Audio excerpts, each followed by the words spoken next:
కొనసాగుతుంది మీ పరిపాలన. ఇందులో భాగంగా ప్రత్యేకంగా ఒక కమ్యూనికేషన్స్కి అడ్వైజర్గా ఒకరు నియమించారు.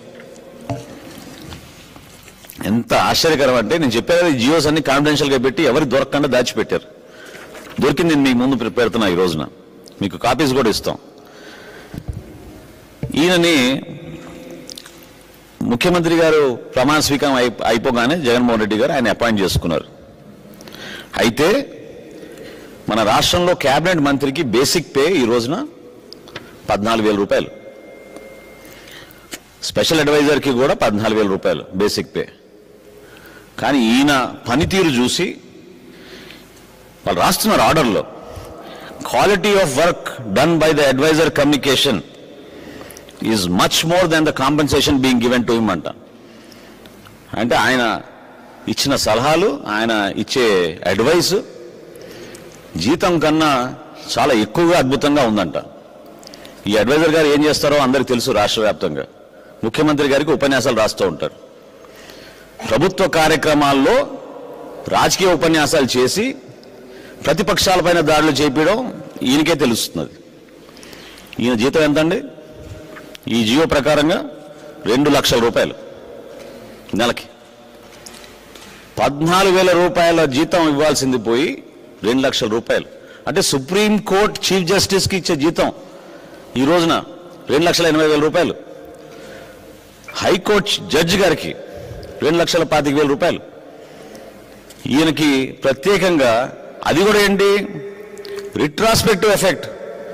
ఇది 2019లో ఇచ్చిన జియో వేరు, 2020లో రిట్రాస్పెక్టివ్ ఎఫెక్ట్ తోటి అంటే సుమారు 26 లక్షల రూపాయలు ఆయనకి ప్రత్యేకంగా అందించింది ప్రభుత్వం.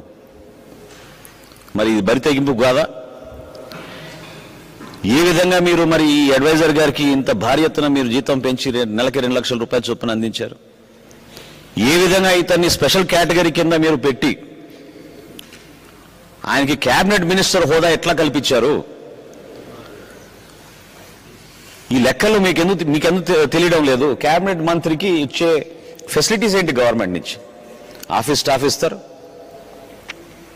ఆఫీస్ స్టాఫ్కి జీతాలు ఇస్తారు, ఫర్నిచర్ కొంటారు, కంప్యూటర్లు కొంటారు, ఫోన్లు కొంటారు, ప్రతి నెల ఫోన్ బిల్లు కడుతుంది ప్రభుత్వం, నివసించడానికి అకామిడేషన్ ఇస్తారు. మరి ఆ ఖర్చులన్నీ ఏమైపోయినాయండి? అది పోగా ప్రత్యేకంగా ఒక అడ్వైజర్ గారికి ఎటువంటి సెక్యూరిటీ ఉందో మీ అందరికీ తెలుసు. ఆ సెక్యూరిటీ వివరాలు చెప్తే సబబు కాదు, ఎందుకంటే సెక్యూరిటీ విషయం కాబట్టి. కానీ ఆ అడ్వైజర్ గారికి అదనపు సెక్యూరిటీ ఎందుకు ఇస్తారండి మీరు రాష్ట్ర ప్రభుత్వం ఖజానా నుంచి? మరి వాటి ఖర్చుల గురించి మాట్లాడరు ఎందుకు? అదే అడ్వైజర్ గారు తాడేపల్లిలో ఈ రోజున ఆయన అఫీషియల్ ఆఫీస్ గురించి మీ అందరు ఇల్లుంటారు, అనేక సందర్భాల్లో చూసుంటారు.